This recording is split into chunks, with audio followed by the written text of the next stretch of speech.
Hello, everyone. This is Dr. Michael Greger coming to you live from my treadmill, here to answer your questions as I do every month, both on Facebook, which I just did earlier today, and here on YouTube.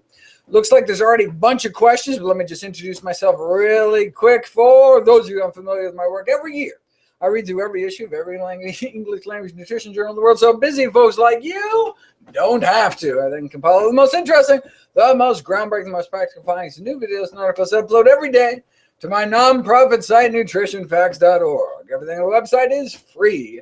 There are no ads, no corporate sponsorships, strictly non-commercial, not selling anything, just put it up as a public service, as a labor of love, as a tribute to my grandmother, who survived her brush with death thanks to evidence-based nutrition, which is why I do what I do today.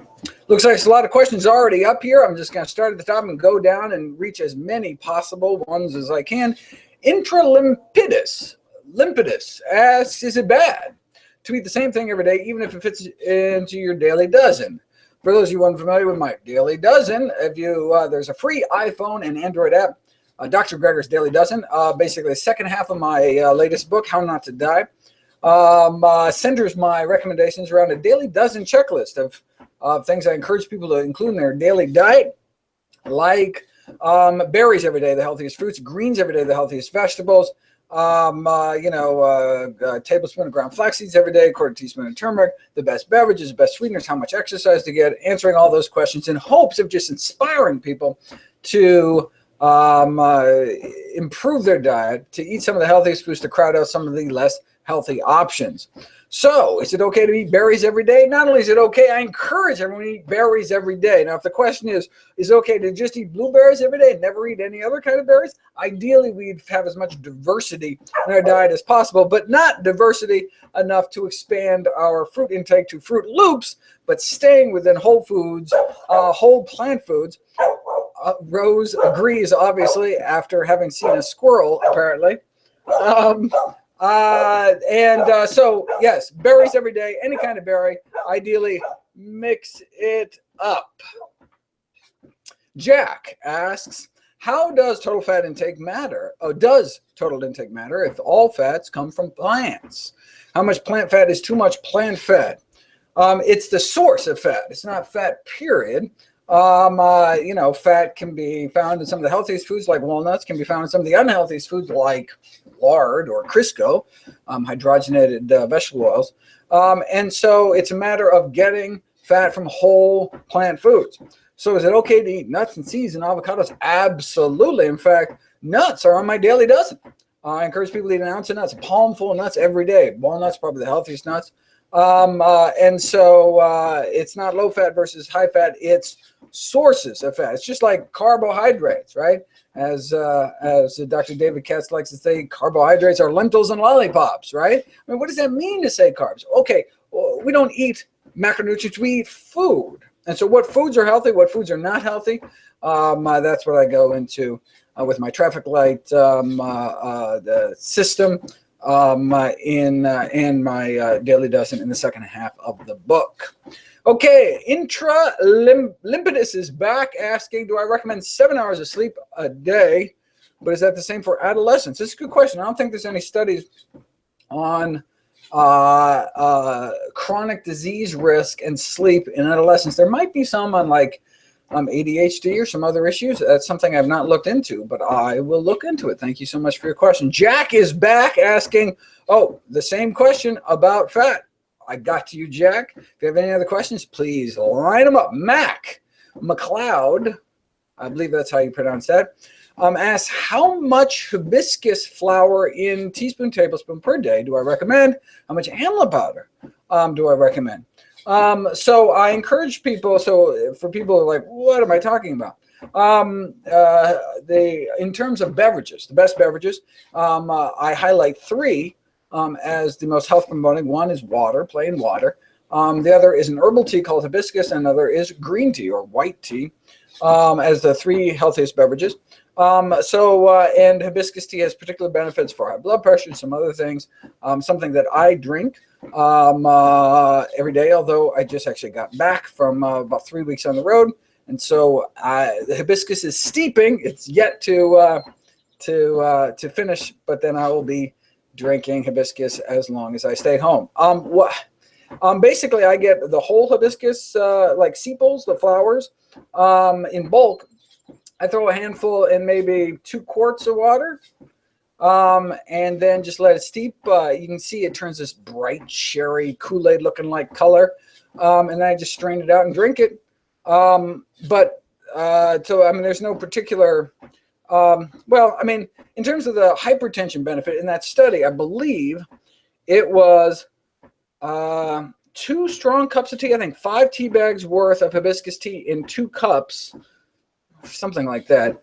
Check out the video to make sure exactly what that dose was in terms of lowering blood pressure. But in general, I don't think we have any particular dose in mind.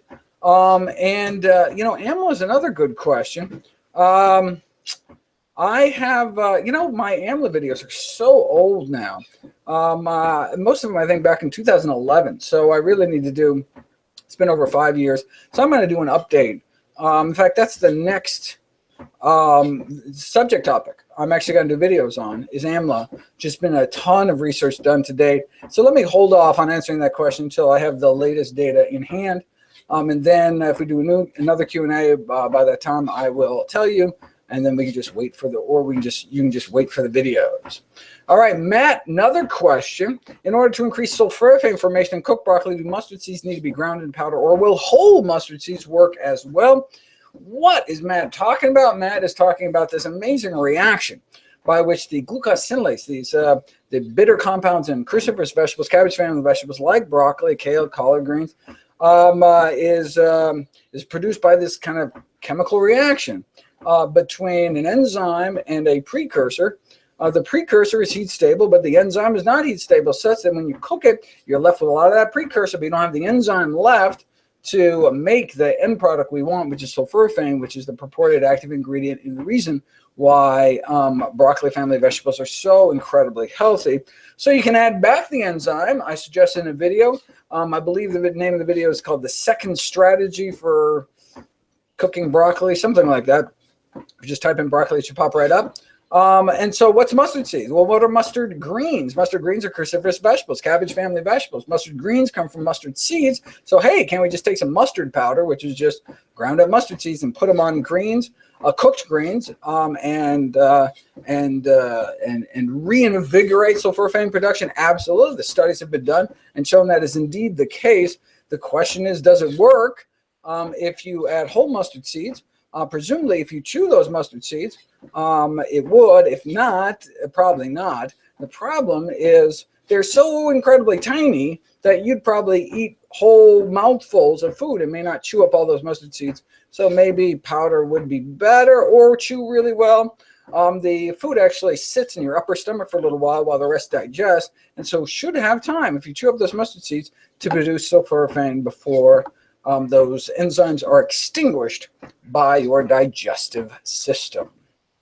All right, Matt is back again, asking the same hibiscus question. Got to that one. And then Matt again. Matt was smart, started lining up questions before the thing even started to make sure his questions got answered. Great idea for next time. Remember, I give these every single month. According to Superfoodly, which I guess is a website, sumac bran, never heard of it, higher antioxidant content than cloves or amla powder. No way. Certainly was not mentioned in the 3,100 foods and beverages tested in that study that I feature on the site. Maybe there's new data I'm not aware of. I will check it out. Thanks for the tip. Nana420 asks, any new findings on nutritional yeast flakes? Absolutely. And that is those who have one of two diseases, or both, Crohn's disease and adenitis suppurativa. Those people should not be going out of the way to add nutritional yeast to their diet. And I have videos coming up shortly on that. Mike DeFeo asks, do I have a stance on fasting? There are some strong advocates out there, but little human research that I personally know of. There wasn't a lot of human research until now, and indeed, there's a plethora of studies out now. The reason I don't have more studies on fasting, both intermittent fasting and long-term water fasting, is because there just hasn't been good research out there. And I mean, I don't have stances per se. All I do is try to translate the best available balance of evidence, and there just wasn't a lot of evidence to translate, to present. But now, to my shock and surprise, you go into PubMed and you search for fasting, which is a little difficult because there's obviously lots of articles on talking about fasting glucose and other things. But if you signed up for my research webinar this weekend, you can find the best way to do PubMed searching and searching for any health and medical topic. If you didn't sign up, sorry, too late. We closed up registrations by the end of April. If you say, oh, bummed I missed it, make sure you subscribe at NutritionFacts.org to my newsletter to make sure you will hear about such opportunities like that in the future. Anyway, so what does the science say? I'll let you know when I read the 100 articles. I have the 100 articles sitting in a folder called Fasting, and I'm looking forward to doing a whole series of videos because I know that's something that people are interested in. I do have a bunch of videos on methionine restriction, which is a type of basically animal protein restriction and the benefits thereof. And that is one may be able to get the benefits of caloric restriction, meaning eating less food, by just restricting intake of certain types of amino acids. And so you can look for methionine or restriction on NutritionFacts.org and pick up all those videos. All right. The Taylors asked, do I know of any doctors in Canada, particularly British Columbia, who practice and believe in lifestyle medicine? Well, yeah, there are. Oh, I wonder if I can put it here. Okay, hold on. I think I can. I'm going to put it in the question, the live chat box. Hopefully you can see it. Okay, here we go. So I just pasted a URL called plant-based docs. What did I post? It scrolled way too far that I can't even see my own comment. But it's like plantbaseddocs.org.com, something like that. Whatever I just pasted is kind of a directory of docs that seem to have a shred of information about nutrition, and see if British Columbia is on there. All right. Well, okay. Now see, I scroll down, and I scroll back up, and I see a totally different page of questions. So I'm just going to still go at the top and go down. I'm sorry if I missed anybody, and I'll try not scrolling in the future.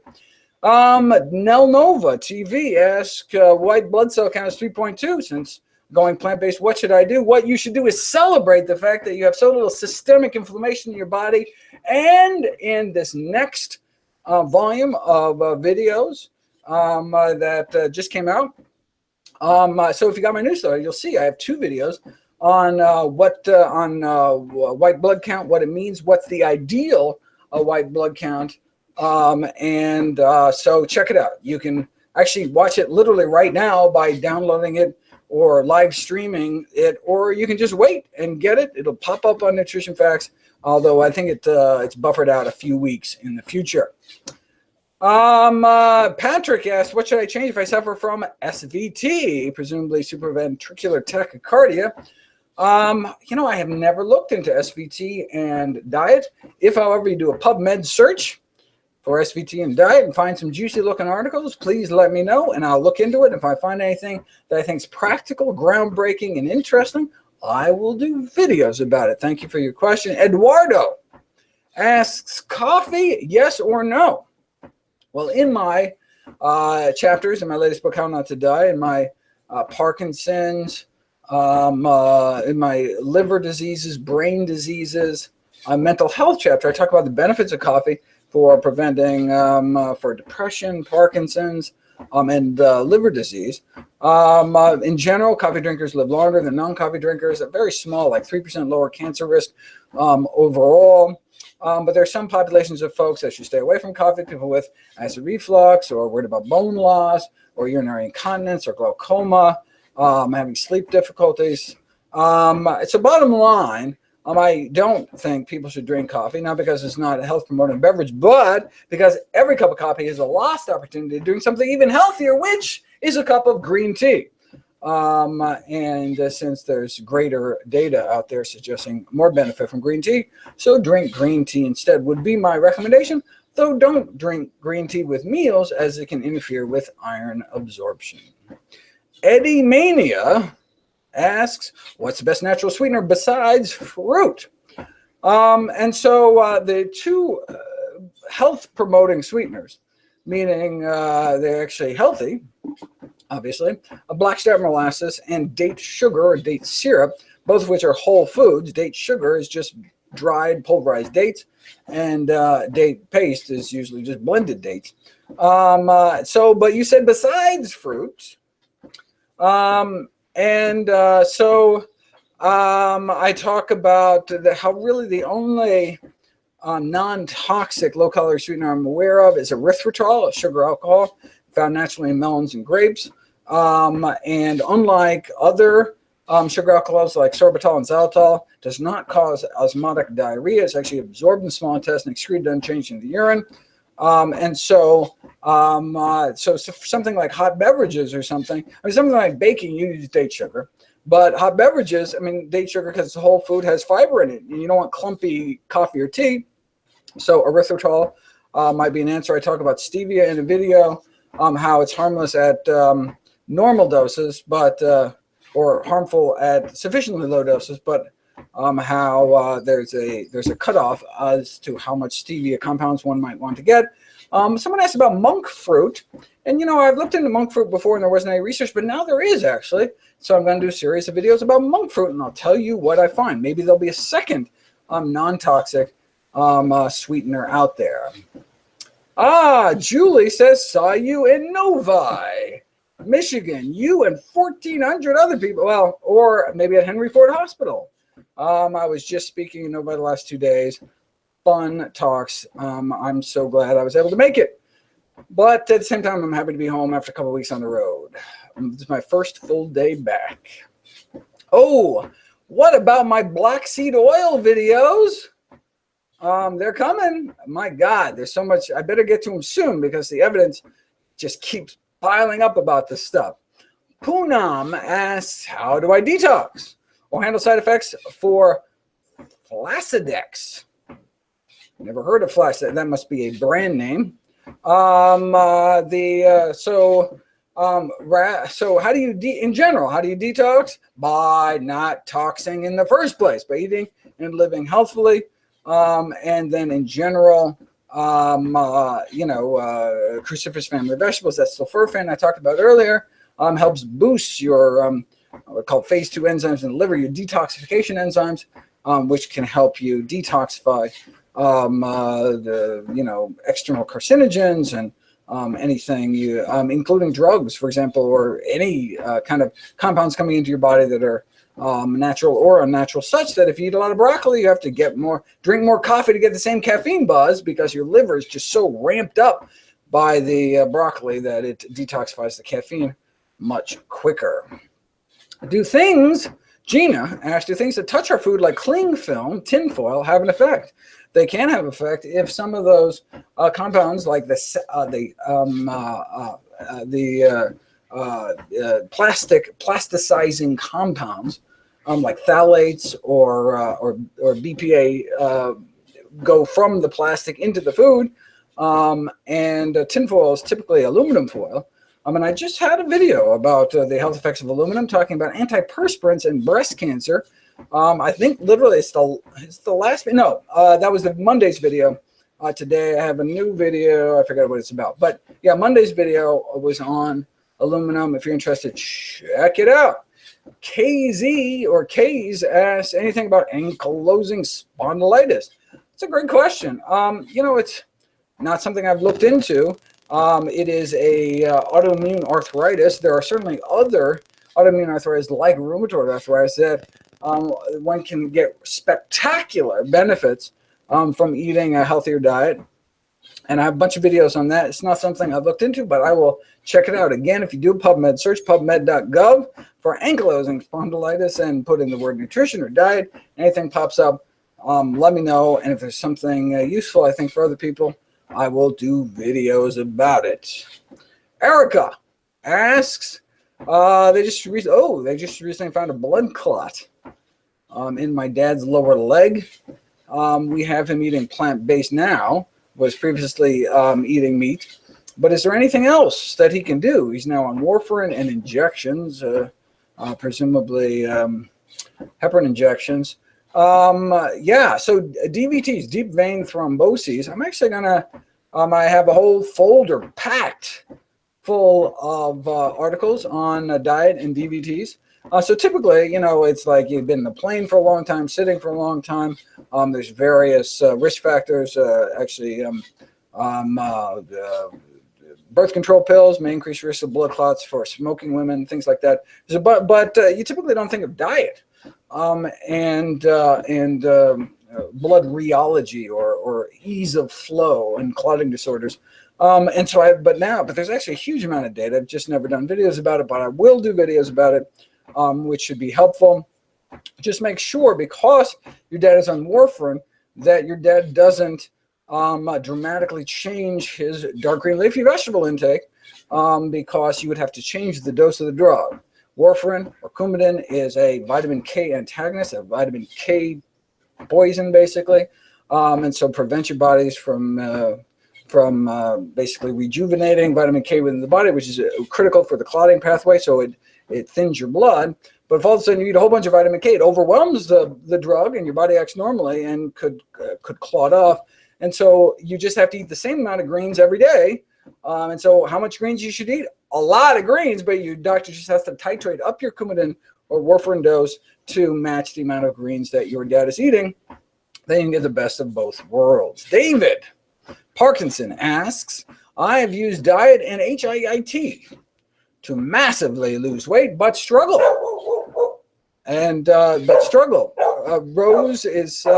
Rose agrees with your struggle. To find any write-ups as to scientifically why HIIT works. Is that the intermittent high intensity stuff? I'm going to have a whole bunch. You know what we need? We need FitnessFacts.org. Don't you agree?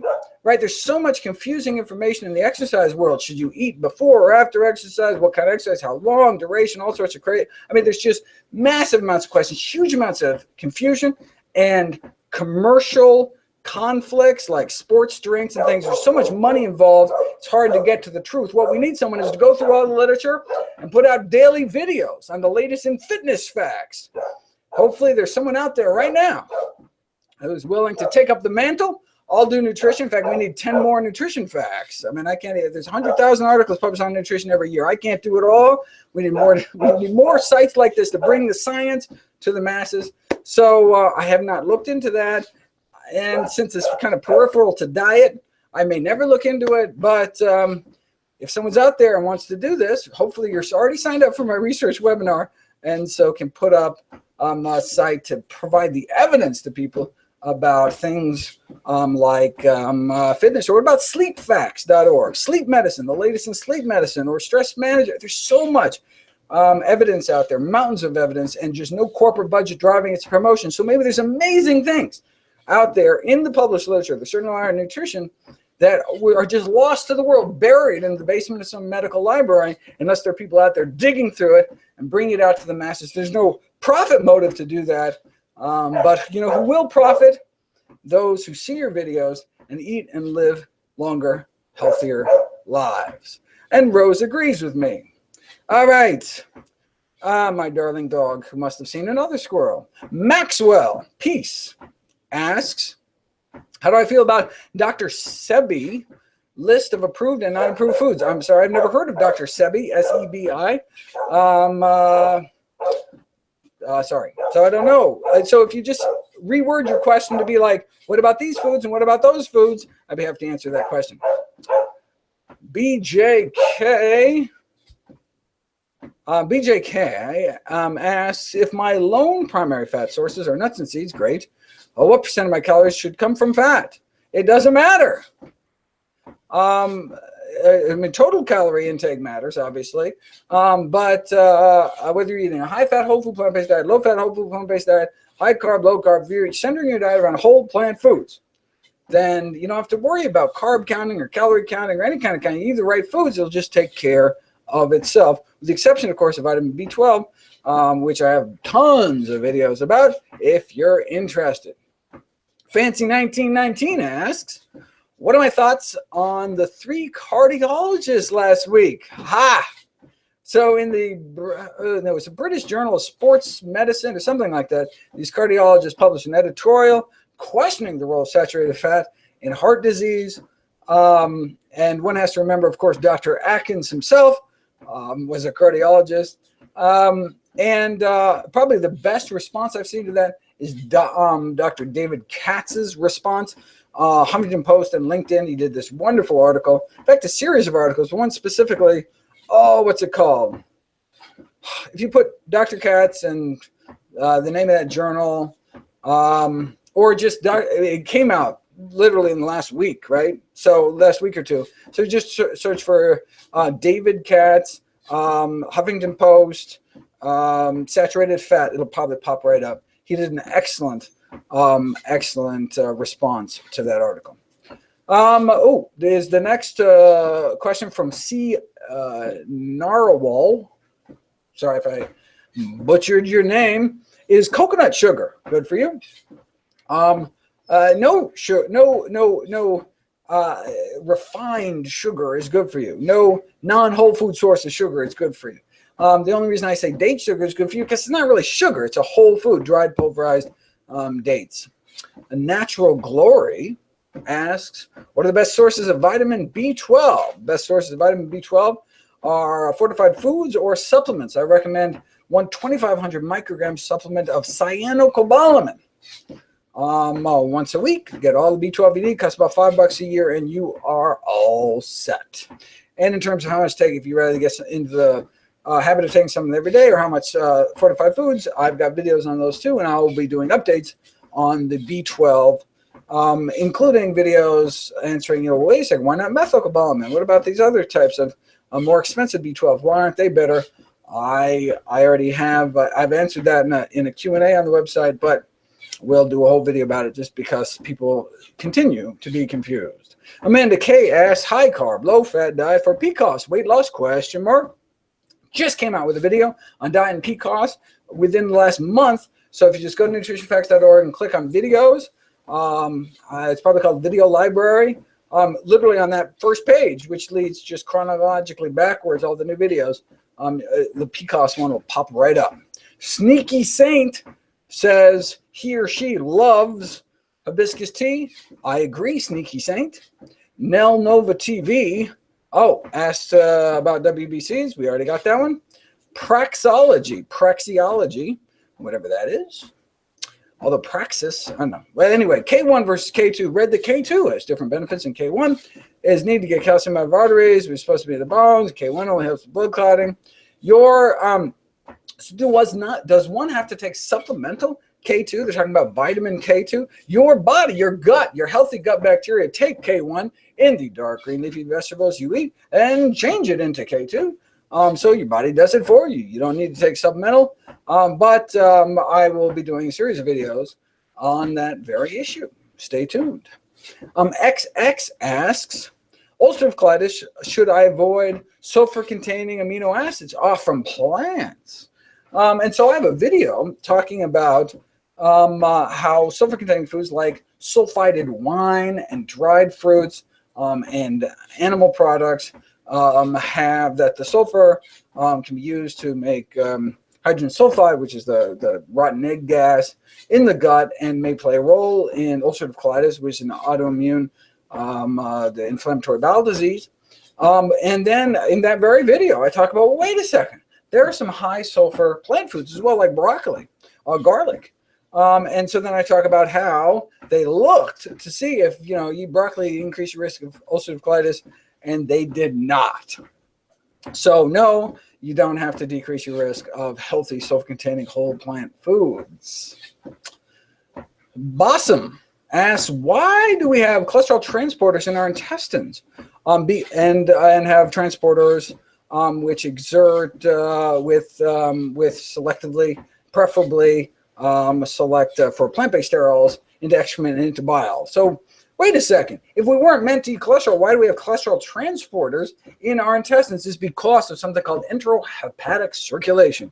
Basically, our liver produces cholesterol, dumps it into our intestines through the bile, and then reabsorbs it back into the gut. That's why we have these receptors to reabsorb cholesterol back. That allows us to control the amount of cholesterol in our system, because obviously if we get too much cholesterol, we run the risk of dying from the #1 killer of men and women, which is heart disease.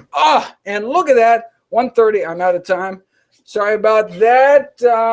Have a wonderful month, everyone. I'll be back with Q&As next month, live Q&As. If you sign up for a research webinar, I will see you on Saturday for our 4-hour research fest.